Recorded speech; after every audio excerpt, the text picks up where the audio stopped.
Halo, dan selamat datang di pengantar tidur ruang transisi. Tempat di mana kata-kata berubah menjadi teman tidur dan cerita-cerita kecil menemani malam-malam yang sunyi. Ini bukan sekedar podcast tidur, ini adalah ritual malam. Ruang transisi antara hari yang berat dan malam yang perlu dilepaskan.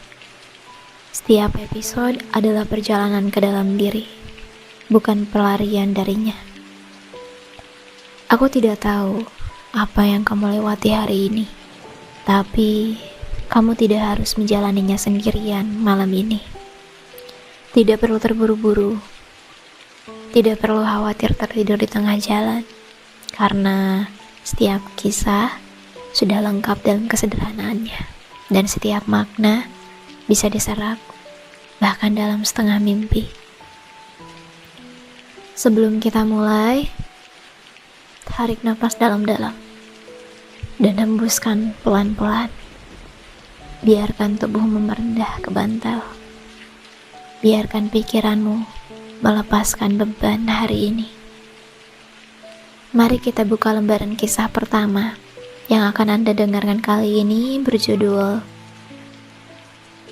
Padang Rumput di Bawah Hujan Gerimis. Kisah Aruna dan luka yang memilih untuk tetap tumbuh. Aruna berdiri di depan jendela kamarnya yang terbuka. Hujan gerimis turun sejak subuh. Dan sekarang pukul 4 sore. Ia masih setia menemani langit kelabu yang enggan beranjak. Tangannya terulur keluar, membiarkan bulir-bulir air mungil itu hinggap di telapak tangannya.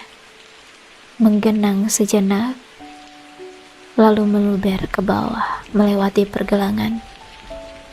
Ia tidak menarik tangannya. Sudah terlalu lama ia hidup dalam gerimis seperti ini.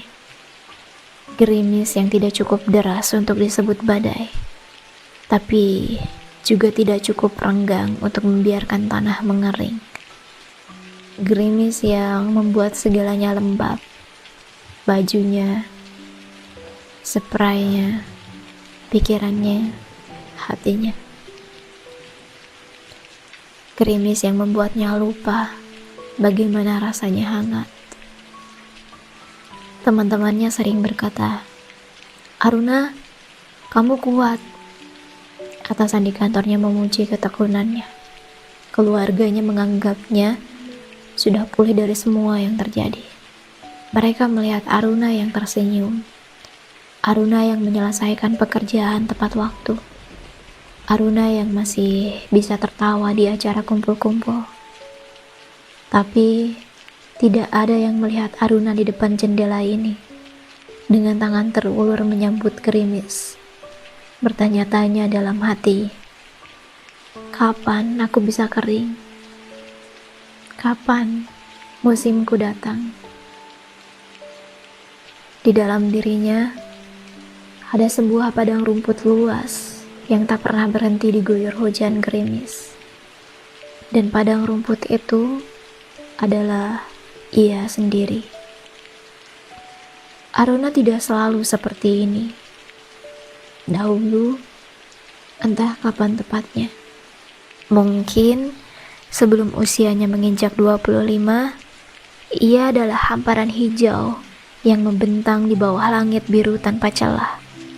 Tawanya renyah, mudah pecah seperti gelas kristal. Mudah pecah seperti gelas kristal yang disentuh sendok. Matanya berbinar setiap kali berbicara tentang mimpi-mimpinya. Menjadi penulis, berpergian ke tempat-tempat yang hanya ia lihat di majalah, jatuh cinta dengan cara yang paling sederhana dan paling jujur. Ia ingat suatu pagi di masa itu, ia bangun di kamar kosnya yang sempit. Tapi sinar matahari yang masuk lewat celah gorden membuat segalanya terasa cukup. Ia membuat kopi saset, duduk di tepi ranjang, dan menulis di buku hariannya. Hari ini aku bahagia. Aku tidak tahu kenapa. Mungkin karena aku masih bisa bernapas, dan itu saja sudah cukup. Aruna masa itu adalah padang rumput yang tidak tahu bahwa ketenangan adalah sebuah kemewahan. Ia pikir semua orang hidup seperti dirinya, cukup, hangat, dan penuh cahaya. Hingga badai itu datang. Badai selalu datang tanpa permisi. Ia tidak mengetuk pintu. Ia tidak mengirim pesan singkat. Ia hanya menggulung langit yang tadinya biru menjadi gumpalan hitam pekat, lalu melepaskan segala amarahnya ke atas tubuh dan jiwa Aruna.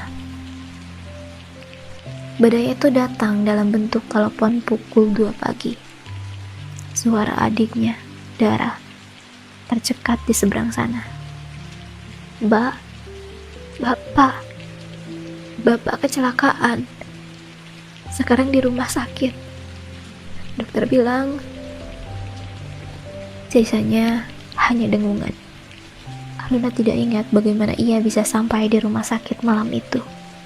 Ia hanya ingat bau obat-obatan yang menyengat, lampu neon yang berkedip-kedip, dan wajah ibunya yang pucat seperti kertas.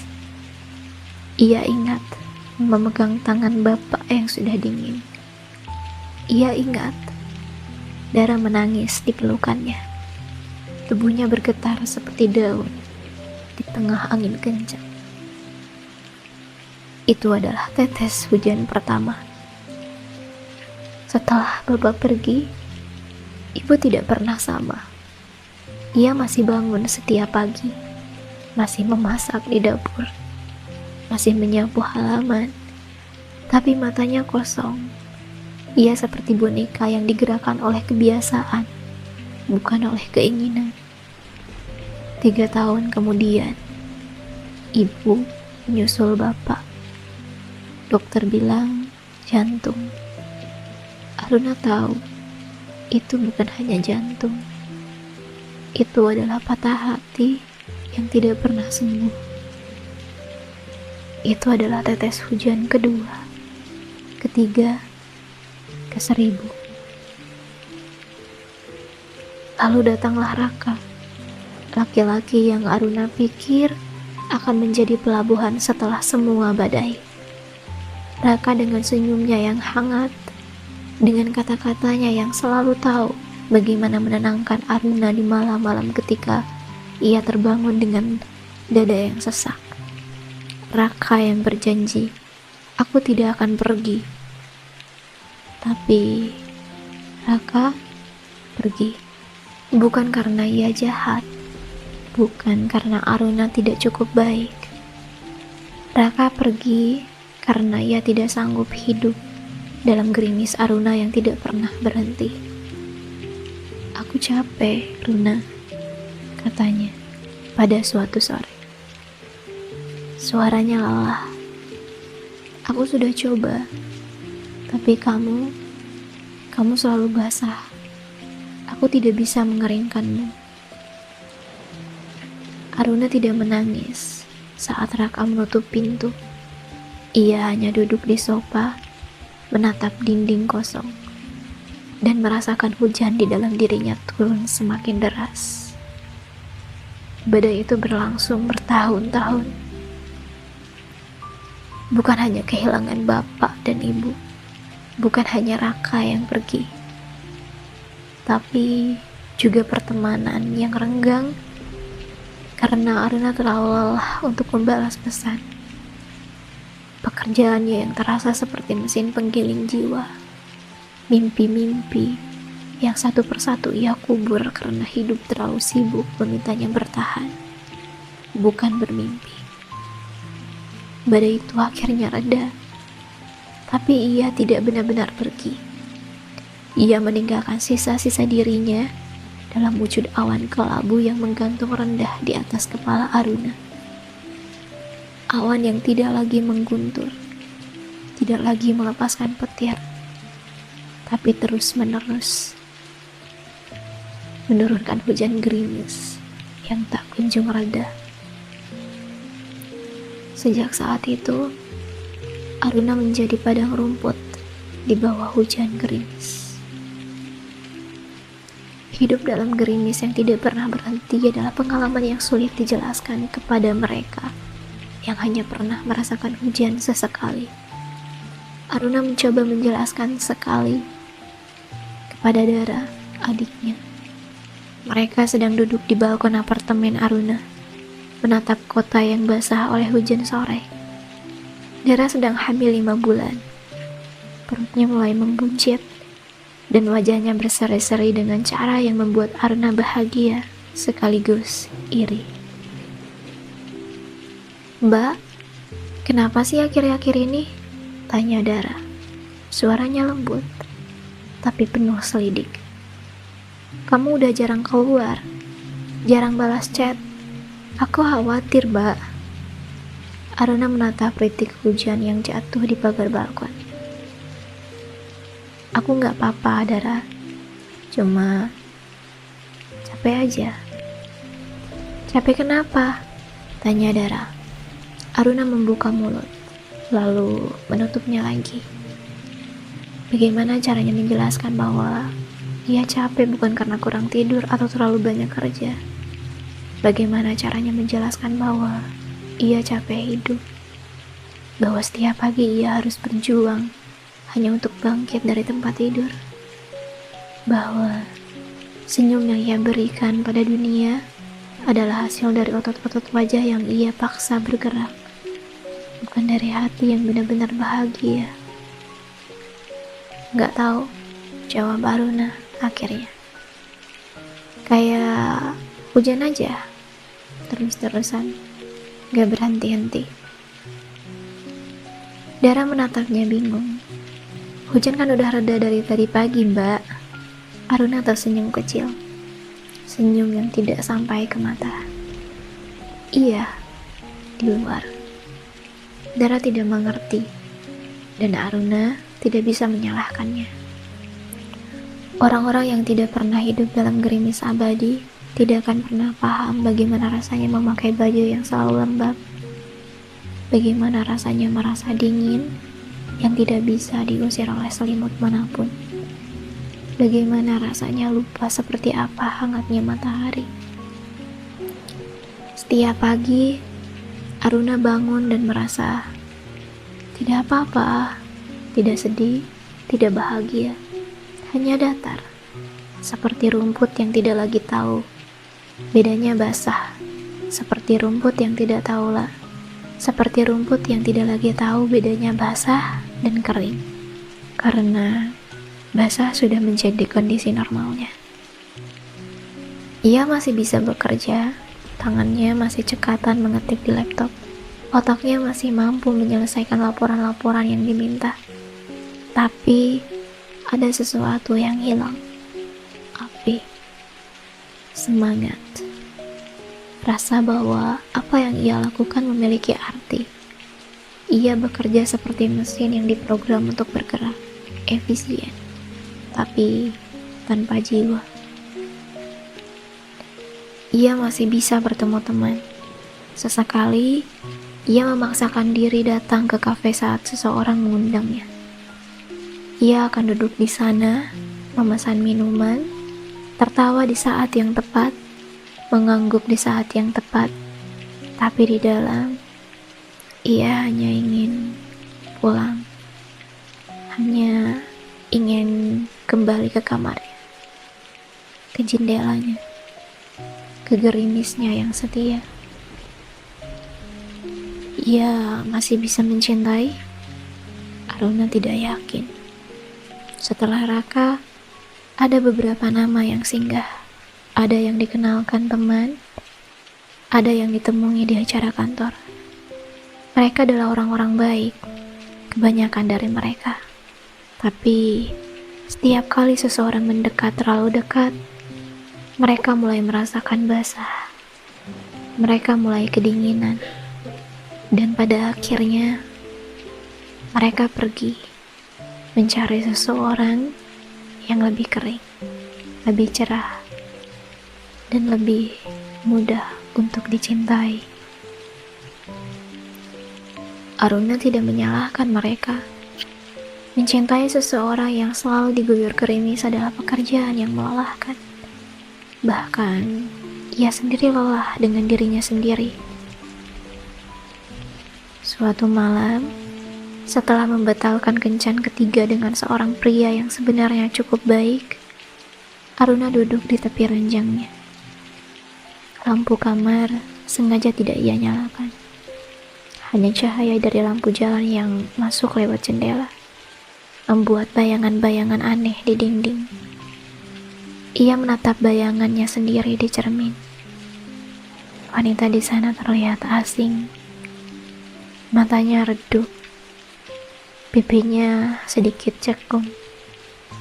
Rambutnya yang dulu selalu ia rawat dengan sabar, kini hanya diikat asal-asalan. "Kapan kau akan kering?" bisiknya pada bayangan itu. Bayangan itu tidak menjawab. Aruna merebahkan diri, menarik selimut hingga menutup kepala, dan membiarkan gerimis di dalam dirinya terus turun.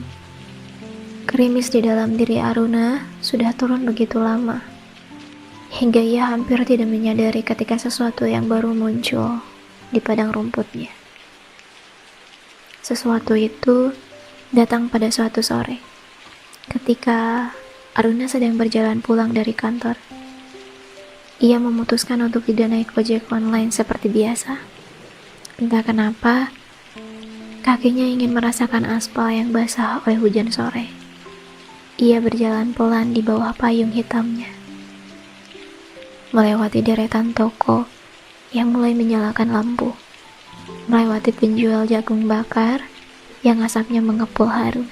Di dekat sebuah halte yang sepi, ia melihat seekor kucing. Kucing itu bukan kucing yang gemuk dan terawat. Ia kucing jalanan. Bulunya kusam. Warnanya entah abu-abu atau coklat. Sulit dipastikan karena terlalu kotor. Tulang rusuknya sedikit menonjol.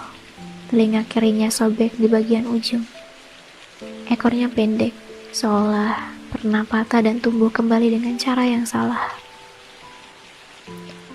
Kucing itu sedang duduk di bawah halte, tepat di tepian yang masih terkena percikan hujan. Ia tidak berteduh sepenuhnya. Ia hanya duduk di sana, menjilati kakinya yang basah. Sesekali menatap orang-orang yang lewat dengan mata sayu. Aruna berhenti. Entah kenapa, ia merasa mengenali kucing itu. Atau lebih tepatnya, ia merasa kucing itu mengenalinya. Mata mereka bertemu, dan Aruna merasakan sesuatu yang aneh. Sebuah getaran kecil di dadanya, seperti lonceng yang sudah lama tidak berbunyi, tiba-tiba berdentang pelan. "Hai," kata Aruna, merasa sedikit bodoh karena berbicara pada kucing. Kucing itu mengeong, suaranya serak, seperti daun kering yang diinjak. Lalu Aruna berjongkok, mendekatkan payungnya agar kucing itu tidak kehujanan. Tapi kucing itu malah bergeser sedikit, tetap membiarkan dirinya terkena rintik. "Kau tidak suka payung?" tanya Aruna. Kucing itu hanya menatapnya. Lalu perlahan, ia bangkit dan berjalan mendekati Aruna. Bukan untuk berlindung di bawah payung, tapi untuk menyandarkan kepalanya yang kotor ke pergelangan kaki Aruna. Sekali saja, singkat, lalu ia berjalan pergi, menghilang di balik tumpukan kardus di dekat halte. Aruna berdiri, menatap ke arah kucing itu menghilang. Pergelangan kakinya terasa hangat di titik yang disentuh kucing tadi. Hangat yang aneh, karena bulu kucing itu basah dan kotor, tapi hangat itu tetap ada, bertahan lebih lama dari yang seharusnya.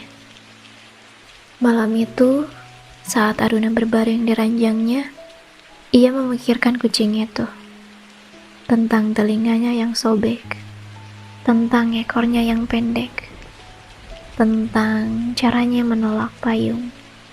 Seolah ia sudah terlalu terbiasa dengan basah, hingga payung terasa asing.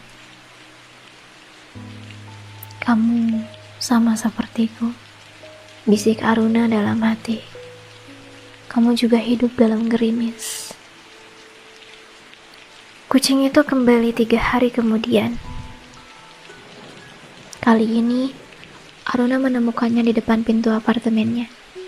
Entah bagaimana, kucing itu bisa masuk ke lantai 5 dan menemukan pintu yang tepat. Ia duduk di keset, basah kuyup karena hujan di luar lebih deras dari biasanya. Matanya yang sayu menatap Aruna, seolah berkata, "Aku tidak punya tempat lain." Aruna tidak berpikir panjang. Ia membuka pintu lebih lebar. "Masuk." Kucing itu masuk dengan langkah pelan, meninggalkan jejak-jejak basah di lantai. Aruna mengambil handuk kecil dan mulai mengeringkan bulunya yang kusam. Kucing itu tidak melawan. Ia hanya duduk diam, sesekali mengeong pelan. "Aku panggil kau apa ya?" gumam Aruna sambil mengelap telinga kucing yang sobek. "Hujan? Gerimis? Atau mendung?" Kucing itu mengeong saat Aruna menyebut kata terakhir. "Mendung?" Aruna tertawa kecil. "Serius? Kau mau dipanggil mendung?" Kucing itu, mendung, hanya mengedipkan matanya pelan.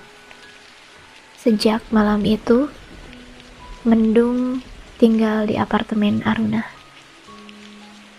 Ia bukan kucing yang manja. Ia tidak suka dipangku terlalu lama.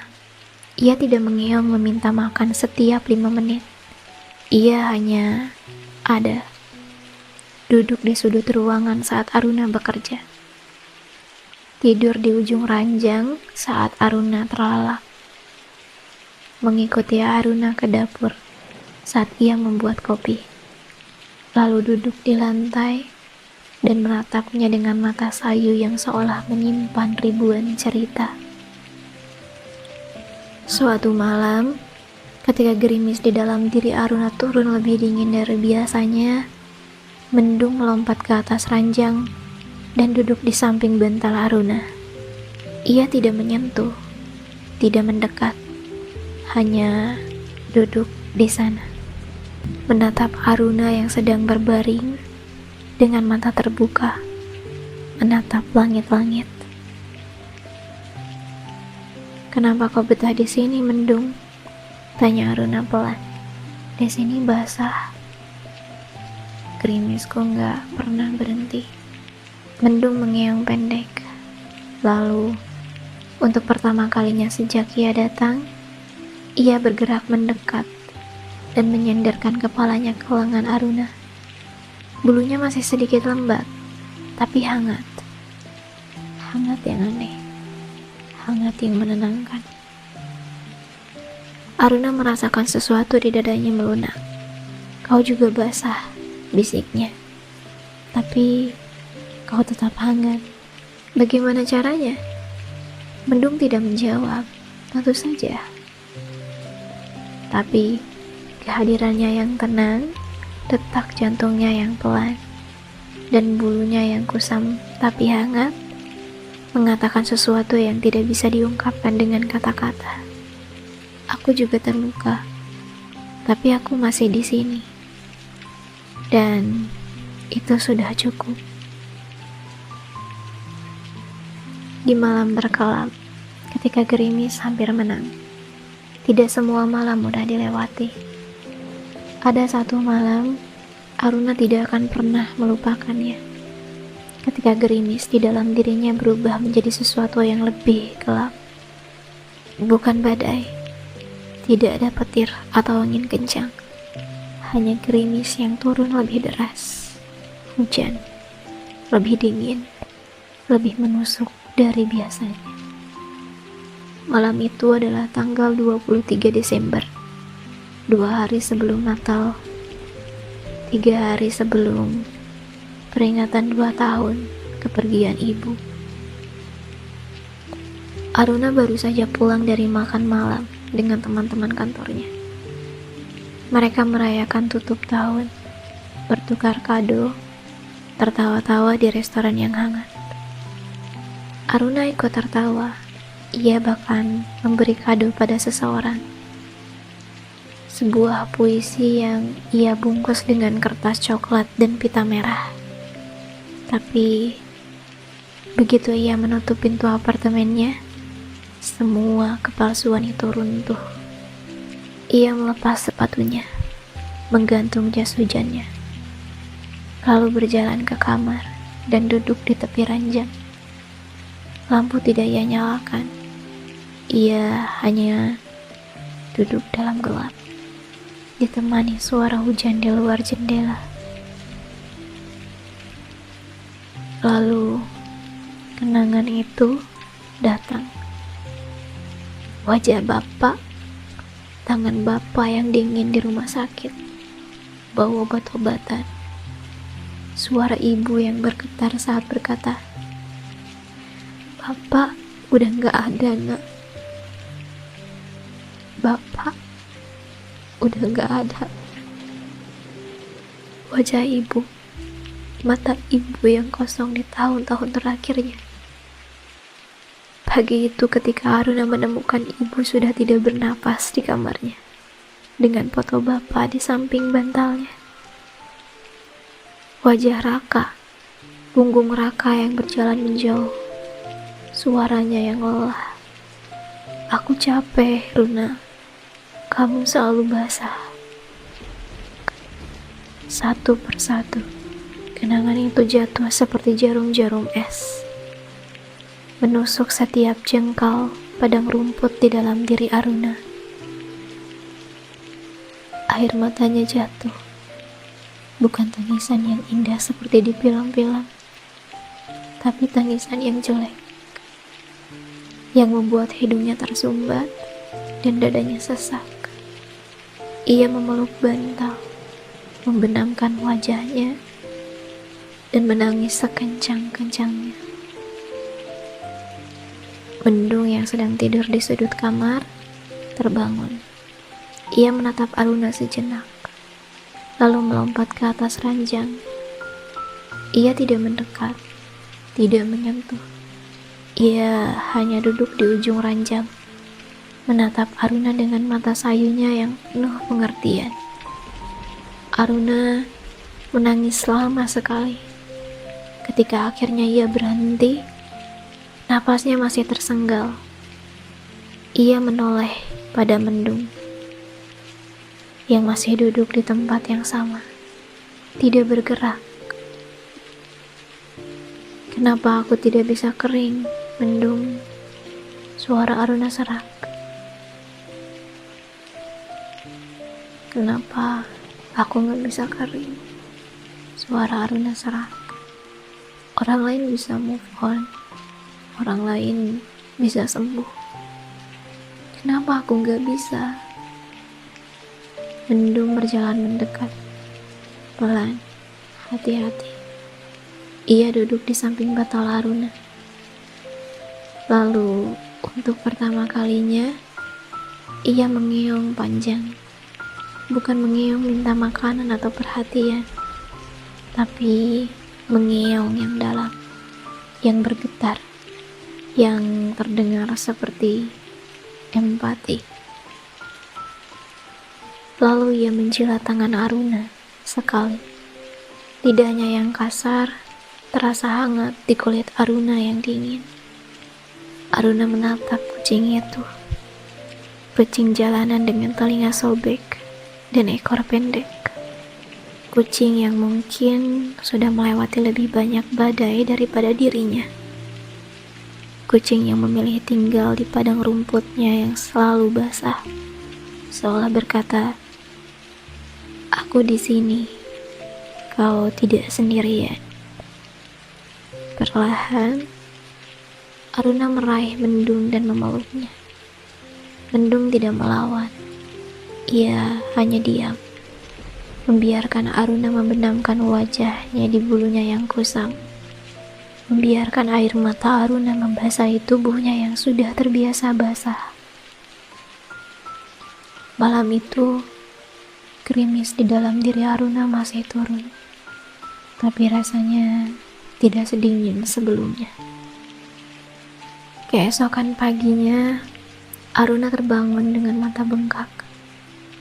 Ia bangkit dari ranjang, berjalan ke dapur untuk membuat kopi. Mendung mengikutinya seperti biasa, lalu duduk di dekat jendela dapur yang menghadang ke timur. Di luar, hujan sudah reda, tapi langit masih kelabu. Awan-awan tebal menggantung rendah. Awan-awan tebal menggantung rendah, seolah siap menurunkan gerimis lagi kapan saja. Aruna sedang menuangkan air panas ke cangkir ketika Mendung mengeong. Bukan mengeong biasa, tapi mengeong yang berbeda. Lebih tinggi, lebih bersemangat. Aruna menoleh. "Kenapa?" Mendung menatap keluar jendela. Aruna mengikuti arah tatapannya. Di ufuk timur, di balik awan kelabu yang selalu menggantung rendah, seberkas cahaya matahari menembus. Ia bukan matahari penuh yang mengusir semua awan. Ia hanya seberkas kecil, cukup untuk menciptakan sesuatu yang membuat Aruna menahan napas. Pelangi, sebuah pelangi pucat, hampir tidak terlihat, melengkung di atas gedung-gedung kota. Warnanya tidak secerah pelangi yang biasa muncul setelah hujan deras. Ia lembut, samar, seperti lukisan cat air yang sengaja dibuat pudar. Tapi ia ada. Aruna meletakkan cangkirnya. Ia berjalan mendekati jendela, menempelkan telapak tangannya ke kaca yang dingin. Matanya tidak berkedip, takut pelangi itu akan menghilang jika ia memalingkan muka. Lalu Mendung melompat ke atas meja dekat jendela, duduk di sana, dan ikut menatap pelangi. "Lihat Mendung," bisik Aruna. "Pelangi." Mendung mengeong pelan, seolah berkata, "Aku tahu, aku sudah melihatnya sejak tadi." Aruna tidak tahu berapa lama ia berdiri di sana. Mungkin hanya beberapa menit. Karena pelangi itu akhirnya memudar dan menghilang di telan awan. Tapi, sesuatu telah berubah di dalam dirinya. Sesuatu yang kecil, nyaris tidak terasa, tapi ada. Selama ini, ia menunggu gerimis di dalam dirinya berhenti sepenuhnya. Ia menunggu langit di dalam dirinya kembali biru tanpa celah. Ia menunggu matahari bersinar terang seperti dulu, sebelum badai datang. Ia pikir, hanya dengan begitu, ia bisa bahagia lagi. Hanya dengan begitu, ia bisa sembuh. Tapi pelangi ini mengajarinya sesuatu yang berbeda. Kebahagiaan tidak selalu harus berupa langit cerah. Kadang, ia hanya seberkas cahaya yang cukup untuk melukiskan warna di tengah gerimis. Kadang, ia hanya seekor kucing jalanan yang memilih tinggal di apartemennya, yang mengeong saat pelangi muncul. Atau kadang, ia hanya kopi hangat di pagi hari, atau suara hujan yang tiba-tiba terdengar seperti musik, bukan lagi seperti ratapan. Mungkin ia tidak perlu menunggu gerimis itu berhenti. Mungkin ia tidak perlu menunggu gerimis ini berhenti. Mungkin ia hanya perlu belajar melihat keindahan di tengah basah. Aruna menoleh pada Mendung. Kucing itu masih duduk di meja, menjilati kakinya yang entah kenapa selalu basah. "Terima kasih," kata Aruna. Mendung berhenti menjilat. Ia menatap Aruna dengan mata sayunya, lalu mengiang pendek. Sama-sama. Sejak pagi berpelangi itu, sesuatu berubah dalam diri Aruna. Bukan gerimisnya, ia masih turun. Mungkin akan selalu turun. Tapi cara Aruna melihatnya, ia mulai memperhatikan hal-hal kecil yang selama ini luput dari pandangannya karena ia terlalu sibuk membenci gerimis. Ia mulai sadar bahwa ia masih bisa menulis. Bukan tulisan-tulisan cemerlang yang dulu ia impikan untuk dimuat di majalah, tapi tulisan-tulisan kecil di buku catatannya tentang mendung, tentang hujan, tentang pelangi pucat di ufuk timur. Tulisan-tulisan yang jujur, yang tidak berusaha menjadi apa-apa selain dirinya sendiri. Ia mulai sadar bahwa ia masih bisa merasakan bahwa di balik mati rasa yang selama ini menyelimutinya, masih ada getaran-getaran kecil ketika ia melihat sesuatu yang indah, pelangi, secangkir kopi yang pas pahit manisnya, mendung yang tidur meringkuk di ujung ranjangnya. Ia mulai sadar bahwa ia tidak sendiri. Ada darah yang selalu mengirimkan pesan setiap pagi, meski Aruna jarang membalas. Ada teman-teman yang sesekali mengajaknya keluar, meski Aruna sering menolak. Ada mendung yang memilih tinggal di padang rumput yang basah, seolah berkata, "Tempatmu cukup aman untukku." Suatu sore, Aruna duduk di balkon apartemennya. Hujan gerimis turun seperti biasa. Mendung duduk di pangkuannya. Sesuatu yang tidak pernah ia lakukan sebelumnya. Aruna mengelus bulunya yang masih kusam, tapi sekarang sudah sedikit lebih bersih. "Aku masih basah, Mendung," kata Aruna pelan. "Gerimisku belum berhenti. Atau mungkin gak akan pernah berhenti." Mendung mengeong. "Tapi aku mulai terbiasa." Aruna tersenyum kecil. "Dan anehnya, aku gak lagi membencinya. Gerimis ini, dia bagian dari aku sekarang. Dia saksi dari semua yang udah aku lewatin. Dia bukti bahwa aku pernah hancur. Dan aku masih di sini." Ia menatap rintik hujan yang jatuh di pagar balkon. "Aku adalah padang rumput di bawah hujan gerimis," bisiknya. "Dan itu gak apa-apa." Untuk pertama kalinya dalam waktu yang sangat lama, Aruna mengucapkan kalimat itu dan benar-benar mempercayainya. 3 bulan setelah pagi berpelangi itu, Aruna melakukan sesuatu yang sudah lama tidak ia lakukan. Ia pergi ke toko buku. Bukan untuk membeli buku. Ia masih punya tumpukan buku yang belum dibaca di apartemennya. Tapi untuk sekedar berjalan-jalan di antara rak-rak, mencium bau kertas dan tinta, merasakan sampul-sampul buku di bawah jemarinya. Dulu, sebelum badai datang, ini adalah salah satu kegiatan favoritnya. Toko buku itu tidak terlalu ramai. Aruna berjalan pelan di lorong fiksi. Jemarinya menyusuri punggung-punggung buku. Ia berhenti di depan sebuah buku bersampul biru dengan ilustrasi padang rumput. Judulnya Rumah yang Dibangun dari Hujan. Ia mengambil buku itu, membaca sinopsis di belakangnya tentang seseorang perempuan yang kehilangan segalanya dan belajar membangun kembali hidupnya. dari puing-puing.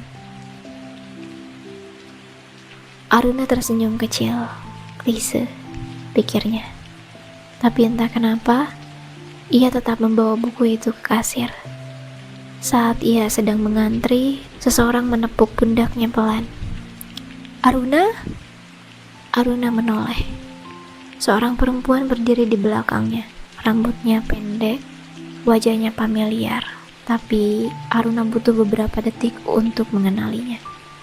"Laras?" Aruna terkejut. "Larasati?" Larasati tersenyum. Senyum yang dulu selalu cerah, kini terlihat lebih tenang, lebih dalam.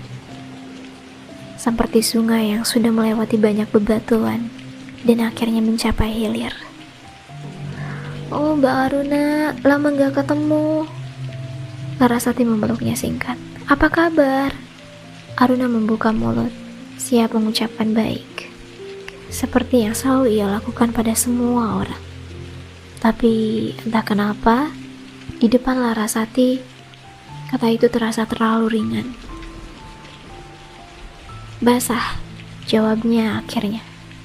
"Aku basah, tapi aku mulai terbiasa." Larasati tidak terlihat bingung, ia malah mengangguk pelan. Matanya menerawang sejenak. "Aku ngerti." Mereka akhirnya duduk di kafe kecil di dalam toko buku. Aruna memesan teh, Larasati memesan coklat panas. Di luar, hujan gerimis mulai turun lagi. "Kamu tahu," kata Larasati setelah hening sejenak, "aku dulu punya cermin retak." Aruna menatapnya, menunggu. Retakannya muncul pelan-pelan. Setiap kali aku ngerasa gak cukup. Setiap kali aku kehilangan sesuatu, retakannya nambah. Lama-lama aku benci banget sama cermin itu. Aku bahkan gak berani berkaca. Larasati menyesap coklat panasnya. Tapi suatu hari, keponakanku datang. Dia masih kecil. Dia lihat cermin itu dan bilang, "Tante, retakannya keren, kayak sungai di peta." Larasati tersenyum mengenang. Sejak itu, aku mulai lihat retakanku dengan cara yang beda.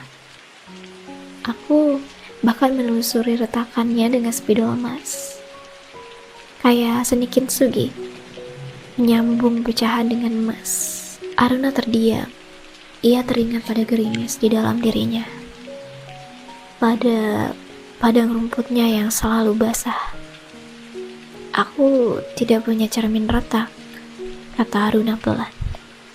"Aku punya padang rumput yang selalu diguyur hujan gerimis, gak pernah kering." Larasati menatapnya. Lalu perlahan, ia tersenyum.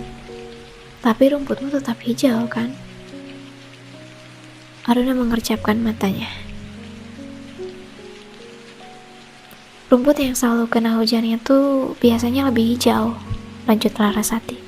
"Dan kadang, di sela-selanya, tumbuh bunga-bunga yang gak bisa tumbuh di tempat kering." Aruna memikirkan kata-kata itu, tentang tulisan-tulisannya di buku catatan, tentang caranya sekarang bisa merasakan keindahan dalam hal-hal kecil, tentang mendung, kucing jalanan yang memilih tinggal bersamanya. Mungkin itu adalah bunga-bunga yang tumbuh di padang rumputnya yang basah. Mungkin iya, bisiknya. Mereka berbicara lebih lama sore itu, tentang kehilangan, tentang bertahan, tentang belajar hidup dengan luka, alih-alih menunggu luka itu sembuh sepenuhnya. Ketika akhirnya mereka berpisah di depan toko buku, hujan sudah reda. Langit masih kelabu, tapi di ufuk barat, seberkas cahaya jingga mulai merayap di balik awan. "Aruna," panggil Larasati sebelum berbalik. "Aku senang kamu masih di sini." Aruna menatapnya. "Aku juga." Larasati tersenyum, lalu berjalan pergi ke arah yang berlawanan. Aruna berdiri di sana sejenak, merasakan angin sore yang dingin. Di tangannya Buku bersampul biru itu terasa hangat. Ia menengadah ke langit. Awan kelabu masih di sana. Gerimis di dalam dirinya masih turun.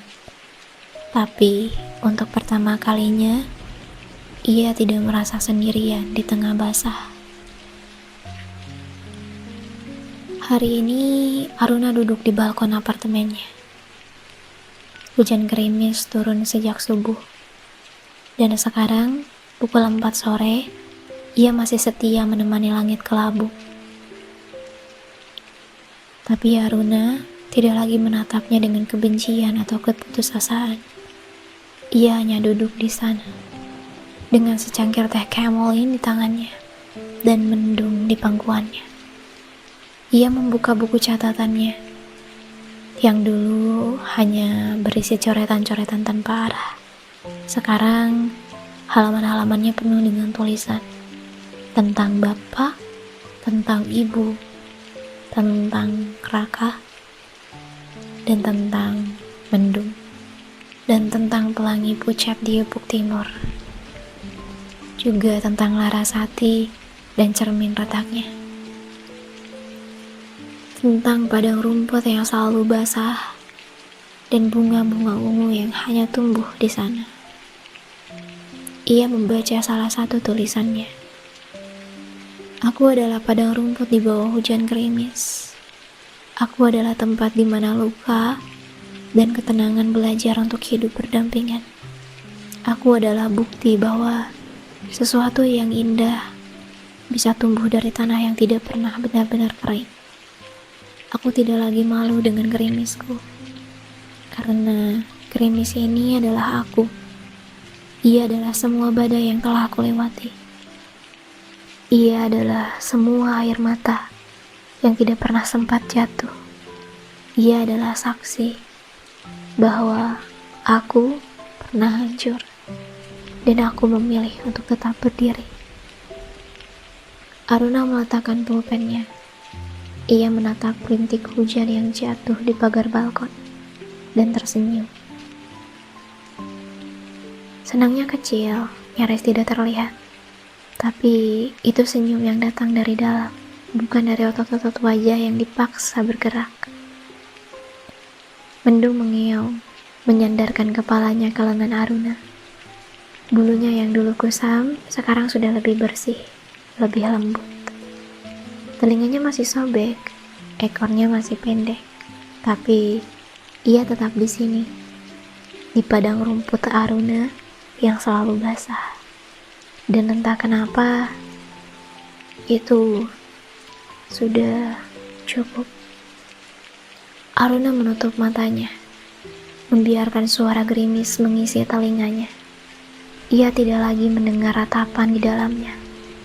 Ia mendengar musik.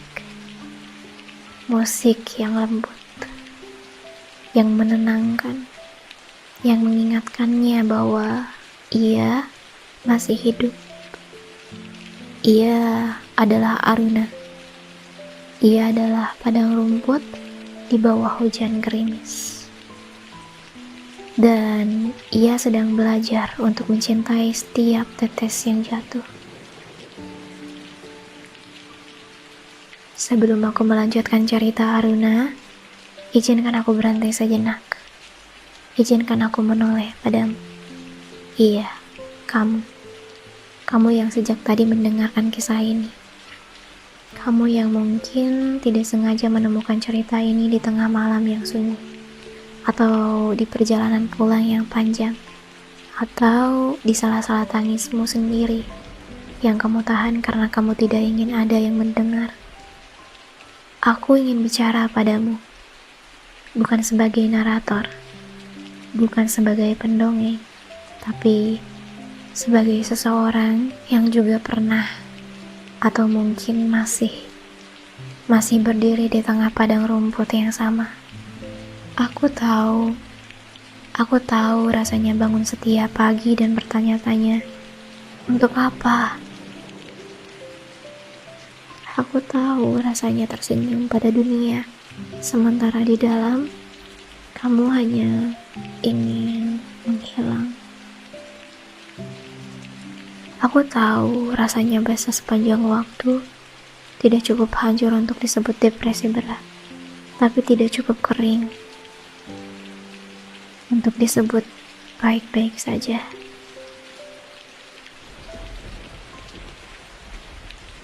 Aku tahu rasanya menjadi Aruna, atau mungkin kamu lebih dari Aruna. Mungkin gerimismu lebih deras, mungkin badaimu lebih lama, mungkin padang rumputmu tidak hanya basah, tapi sudah mulai banjir, dan kamu tidak tahu harus berenang kemana. Mungkin kamu sudah sampai di titik di mana kamu berpikir, mungkin lebih baik aku menyerah saja. Jika kamu di sana, pelan-pelan ya. Aku tidak akan berdiri di sini dan berkata, semua akan baik-baik saja. Karena aku tahu kalimat itu terkadang terasa seperti pisau tajam dan tidak membantu. Aku tidak akan berkata, kamu kuat. Karena aku tahu kamu mungkin sudah lelah menjadi kuat. Lihatlah orang lain yang lebih menderita. Karena penderitaanmu valid, terlepas dari apa yang dialami orang lain. Aku hanya akan berkata, pelan-pelan. Ambil nafas. Sekarang, tarik dalam-dalam. Tahan sebentar, lalu lepaskan. Kamu tidak harus menyelesaikan semuanya hari ini. Kamu tidak harus sembuh besok. Kamu tidak harus menjadi versi terbaik dirimu minggu depan. Kamu bahkan tidak harus bangkit dari tempat tidur jika hari ini terasa terlalu berat. Cukup bernafas. Cukup ada. Itu sudah lebih dari cukup. Kali ini jangan kamu yang kamu tinggalin ya. Kamu sudah terlalu sering meninggalkan dirimu sendiri. Kamu sudah terlalu sering mengabaikan tubuhmu yang lelah, pikiranmu yang penuh, hatimu yang sakit. Kamu sudah terlalu sering memprioritaskan orang lain, pekerjaanmu, keluargamu, teman-teman, ekspektasi-ekspektasi yang bahkan bukan milikmu. Kali ini tetaplah di sini bersama dirimu yang sedang basah. Duduklah di sampingnya. Jangan suruh ia cepat kering. Jangan bilang padanya, kamu lebay.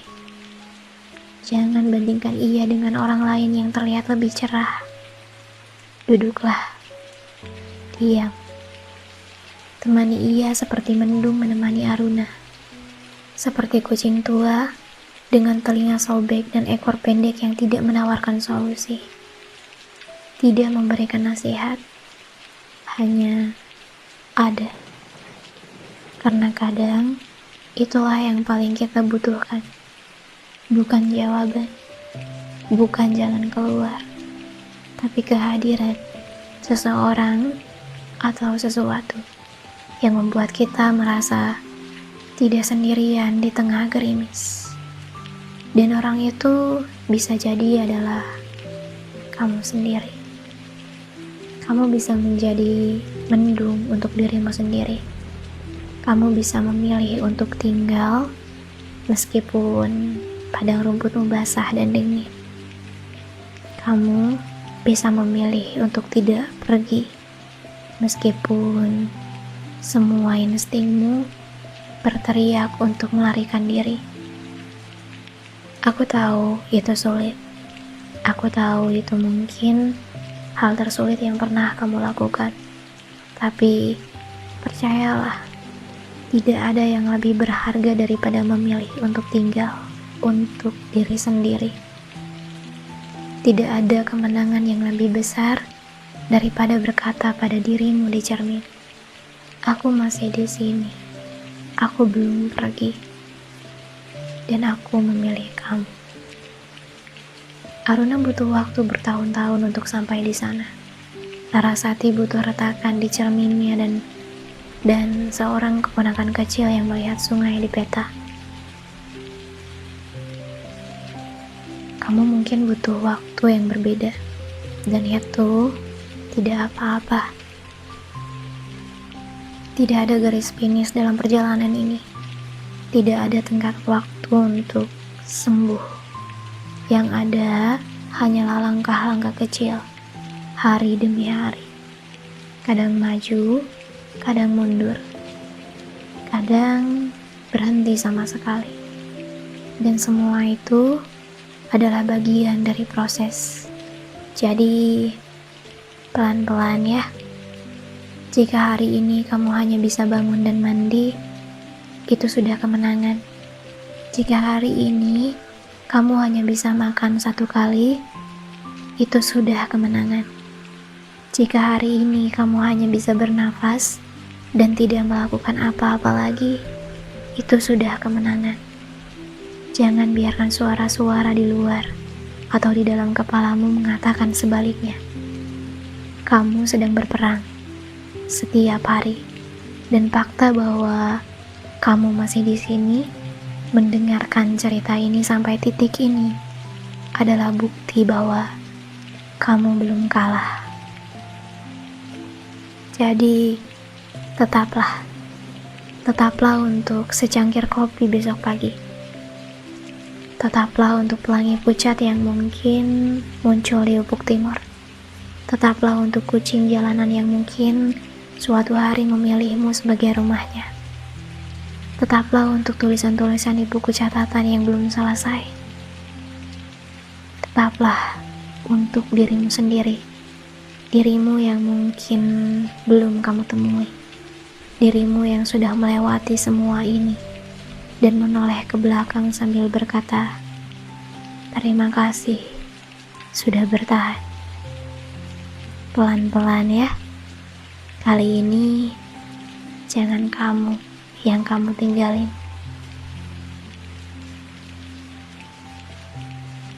Aruna beberapa tahun kemudian. Aruna tidak berubah menjadi orang yang berbeda. Ia masih Aruna, masih dengan padang rumput di dalam dirinya yang kadang-kadang masih diguyur gerimis. Masih dengan pagi-pagi ketika ia harus berjuang hanya untuk bangkit dari tempat tidur. Masih dengan malam-malam ketika kenangan datang seperti hujan yang tidak diundang. Tapi ada yang berbeda. Sekarang, di samping tempat tidurnya, ada tumpukan buku yang terus bertambah. Beberapa di antaranya adalah buku-buku yang ia tulis sendiri. Buku bestseller. Bukan buku yang dipajang di etalase toko buku besar, tapi buku-buku kecil yang ia terbitkan secara independen. Tentang perjalanannya hidup dengan gerimis di dalam dada. Buku ini menemukan pembacanya sendiri, orang-orang yang juga basah, orang yang juga mencari sesuatu untuk dipegang di tengah hujan. Setiap kali seseorang mengirimnya pesan, "Mbak Aruna, terima kasih tulisannya. Aku merasa tidak sendirian." Aruna akan menatap layar ponselnya lama sekali, lalu mengelus kepala mendung yang sekarang sudah semakin tua dan semakin banyak tidur. "Kita berhasil, mendung. Kita berhasil, mendung," bisiknya. Mendung yang matanya sudah mulai berkabut oleh usia hanya mengeong pelan. Tapi Aruna tahu artinya. Kita memang berhasil dan kita akan terus berhasil. Pelan-pelan. Aruna masih menulis di buku catatannya. Sekarang, halaman-halamannya tidak hanya berisi kata-kata, tapi juga sketsa-sketsa sederhana. Mendung yang tidur meringkuk, jendela kamar dengan rintik hujan, pelangi pucat di ufuk timur. Di halaman terakhirnya, ia menulis sesuatu, bukan untuk dirinya sendiri, tapi untuk siapapun yang mungkin suatu hari menemukan buku catatan ini. Bunyinya, untuk kamu yang mendengar ini, untuk kamu yang juga hidup dalam gerimismu sendiri, untuk kamu yang lelah tapi masih bernafas, untuk kamu yang ingin menyerah tapi entah kenapa masih di sini. Aku tidak tahu siapa kamu. Aku tidak tahu di mana kamu. Aku tidak tahu seberapa deras hujanmu. Tapi aku tahu satu hal. Kamu tidak sendirian. Di suatu tempat ada aku, Aruna, yang juga sedang duduk di balkon, menatap hujan yang sama, dan berbisik pada diriku sendiri. Pelan-pelan, kali ini aku tidak akan meninggalkan diriku. Jika aku bisa, kamu juga pasti bisa. Bukan bisa sembuh, bukan bisa kering, tapi bisa tinggal, bisa memilih dirimu sendiri, lagi dan lagi, setiap hari. Itu sudah cukup. Kamu sudah cukup. Pelan-pelan ya, Aruna dan mendung yang tidur di pangkuannya. Aruna menutup buku catatannya. Di luar, hujan gerimis mulai turun lagi. Tapi kali ini, ia tidak merasa dingin. Ia meraih selimut, menyelimuti dirinya dan mendung. Lalu duduk di sana, mendengarkan musik hujan. Padang rumput di dalam dirinya masih basah, tapi ia sudah tidak lagi menunggu matahari. Ia sudah belajar bahwa ia bisa tumbuh dalam gerimis, dan itu sudah lebih dari cukup. Terima kasih dan selamat malam.